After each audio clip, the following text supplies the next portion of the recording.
really think so from how things were presented. Rather, they were striving to turn the lead of an ordinary and undeveloped consciousness into the gold of a fully realized and enlightened soul.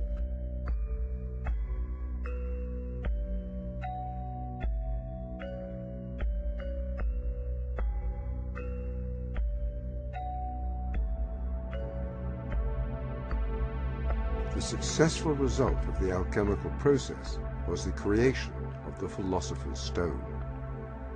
Like a true symbol, the steps can be applied to many things. It is the process, the machine. What you put into it metaphorically will undergo the archetypal steps if carefully attended by the alchemist and culminate in a higher state, the alchemical gold, charcoal into diamond. When we use charcoal as the focus of an alchemical operation, we begin by recognizing that its essential ingredient, carbon, is the materia prima that will emerge perfected as the diamond. When the charcoal undergoes the cleansing fire and a stress of geological proportions, it is hardened into a perfect, impenetrable diamond. It becomes itself the geometric map of perfect universal order. From the highest spiritual registers to the lowest physical realms, the universal order can be seen as the lattice which guides the growth of the vine, as an archetype that guides and supports life on the material plane. While many agents can be introduced into this machine and undergo the archetypal steps to its perfection, the one to which the most closely guarded alchemical allegory and occult law is addressed is consciousness itself. This is the essence of the great work, the application of this special key to this mysterious universal formula. The key directs the alchemical process to the materia prima of our very consciousness, our awareness, ourselves, mental selves, and spiritual selves. Consciousness is the materia prima.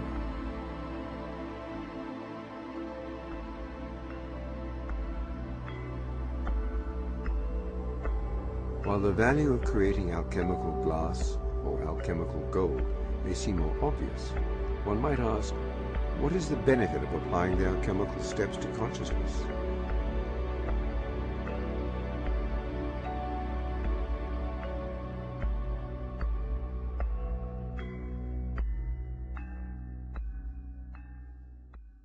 Like modern Wicca, alchemy saw the world as a male-female duality. Alchemical ideas about this duality are strikingly similar to Wiccan ideas about goddess and god. The masculine polarity was thought of as red and fixed, the feminine polarity as white and volatile. The union of these two produced the physical world. The great work, or alchemical marriage, was the quest to unite and transcend this duality. It is the great work which is often mistakenly described as the quest to transmute base metals. The great work began with what is termed materia prima. This is the ordinary state of being, the lead in the analogy. The great work ended in the creation of the Philosopher's Stone. This is enlightenment, or the gold of the analogy.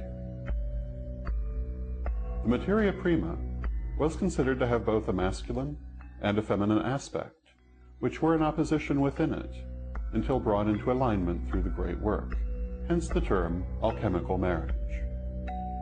The great work has three main parts: the nigredo, the albedo, and finally the rubedo.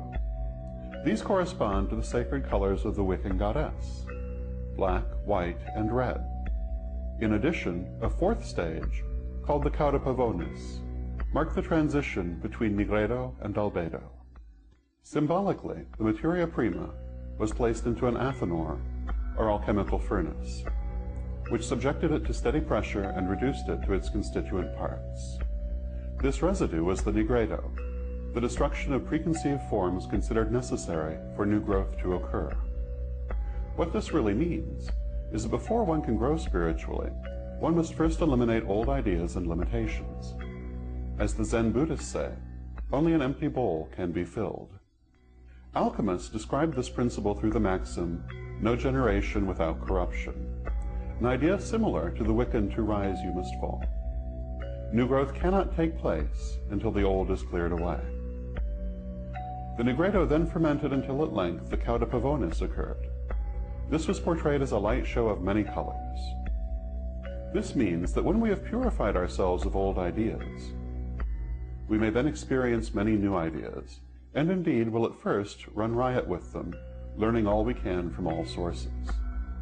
During this period, we may in fact be bedazzled or blinded by the newfound light, but through the application of self-control, we can learn to discern what is helpful to our growth and what is merely entertaining. After the Cauda Pavonis, the subject must be purified, resulting in the albedo. The albedo is a pure and receptive spiritual state.